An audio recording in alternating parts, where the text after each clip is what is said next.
Agora, um dado importante lá nos Estados Unidos, que ocorreu aqui também com o Supremo Tribunal Federal, são as medidas da Suprema Corte começando a segurar os abusos do Trump. Né? Ele investiu contra um juiz lá, uma juíza que deu uma sentença contra a questão da USAID também, tudo, e a Suprema Corte está começando a estabelecer limites também, porque a grande dúvida que chegou no momento que é uma loucura, assim, até que ponto que as instituições americanas vão resistir ao assédio do presidente da República. Aparentemente está havendo a reação agora também, né? Com certeza. Acho que, inclusive, aos layoffs que ele tinha dado, que o programa do Elon Musk estava dando, o Doge, e eu vi uma matéria enorme hoje falando que 20 mil pessoas foram recontratadas porque a maneira na qual elas foram demitidas é completamente ilegal. Então, que um juiz dos Estados Unidos mandou trazer todo mundo de volta para esses empregos. Então, acho que a Suprema Corte e os juízes e todos eles vão trabalhar para trazer um pouco de eloquência mesmo para o que está acontecendo nos Estados Unidos, porque nossa, como eu disse, às vezes eu acordo e eu tenho a impressão que os Estados Unidos virou uma monarquia, porque ele é o rei, a lei, ele está acima da lei. A lei é ele, né? Ele faz a lei. Que muito loucura absurdo. Você pensar num país, com a complexidade dos Estados Unidos ou do comércio mundial, como se fosse uma empresa, essa visão do empresário político que nós temos aqui, o João Dória também, né? Ou seja, a política é a arte da negociação, o empresário é dono do pedaço. De repente você quer trazer para a política a visão aliás, de empresário sem visão, porque o Trump aparentemente não conhece o funcionamento da economia, não conhece o funcionamento do comércio. Né? Diria que ele não conhece o funcionalismo público, que é pior ainda, porque ele não conhece regras e normas de como funciona o próprio estado na qual ele está gerindo. E uma coisa assim que eu fiquei muito espantada, vamos dizer assim, é que o grande forte dele na campanha eleitoral era o Middle West, né? Que é as pessoas que votam nele dessa parte do cinturão agrícola, enfim, tudo isso. E esses produtores rurais, todas as pessoas reclamando das tarifas, porque elas vão ser atingidas 100%. Se você tem um adubo que vem de fora e ele vai ser taxado, o seu custo de produção aumenta. Então, que está tendo um descontentamento muito rápido e muito forte em relação ao Trump. Mas eu me pergunto, se ele fez uma campanha dizendo de tarifas o tempo inteiro, não tem como dizer que esse eleitor foi enganado, né? Mas então, assim, enganado esse cara não foi.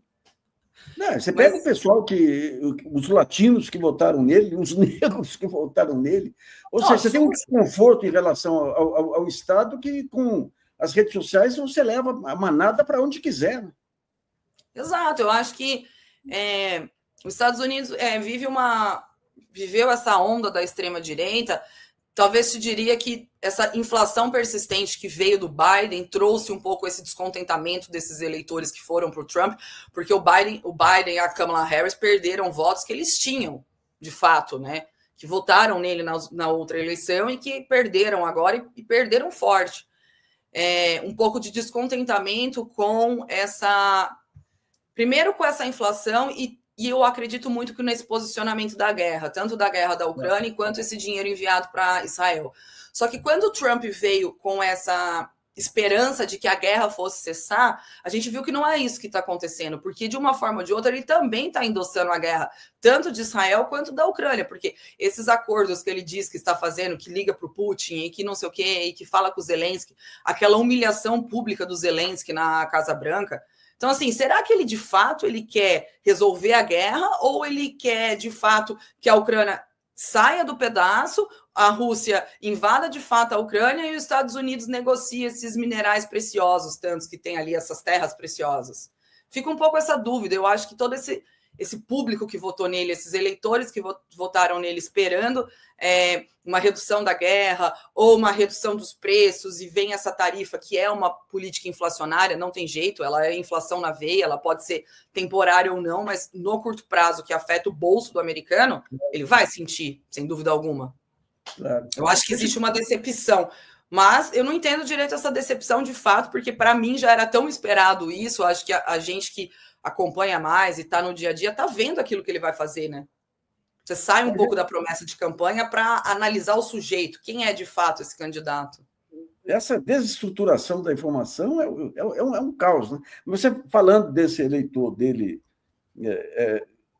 das áreas rurais, aí, ou seja, eles exportam para o México.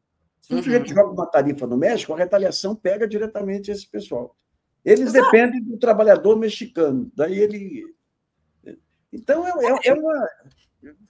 é muito conflito entre o que ele pretende contentar, que é o chamado eleitor médio branco americano, e as medidas dele.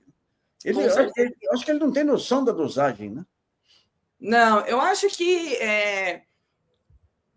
ele tem um plano de poder absurdo, absoluto, e, ao mesmo tempo, o Make America Again, quão great, assim, né? Eu fico me perguntando. Vai passar por cima de todos, gerando inflação, gerando desemprego, porque o próprio americano, ele não quer trabalhar no lugar que esses imigrantes ocupam. Você não vê o americano ocupando vagas que os imigrantes estão ocupando. Sim. Então, para mim, é uma política meio... Quem vai trabalhar nos Estados Unidos se a gente não tiver nenhum imigrante nos Estados Unidos? Ele deportar todos os imigrantes. Para quanto vai o salário que as empresas vão ter que pagar para o americano sair de casa para trabalhar no McDonald's? Vamos pegar um exemplo crasso, assim.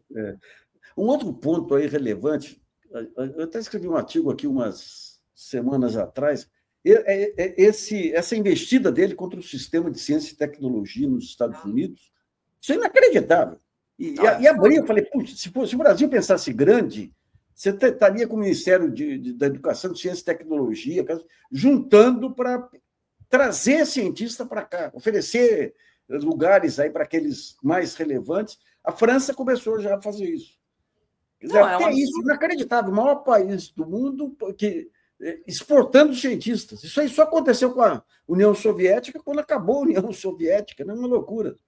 Não, é um absurdo o que ele está fazendo com programas assistencialistas para os países africanos em relação a HIV, em relação a diversas outras doenças.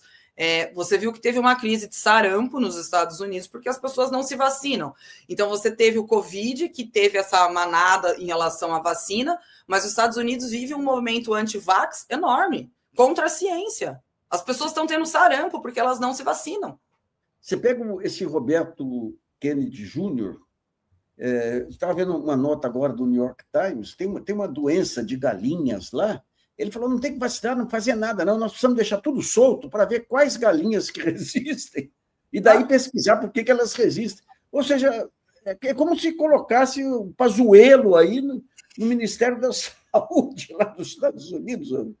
É isso mesmo, Nassif. É absurdo, absurdo. Todos os indicados dele são absurdos, assim, eu acho... não tem um cara nem na defesa, nem na saúde, nem nenhum lugar, uma pessoa que realmente é especialista. Você não vê isso, assim, tipo... o representante da educação, o representante da saúde, até mesmo tentaram fazer desmonte no FBI, na CIA, tipo absurdo o que ele está fazendo, é um desmonte mesmo de todo um sistema governamental de 250 anos, sabe?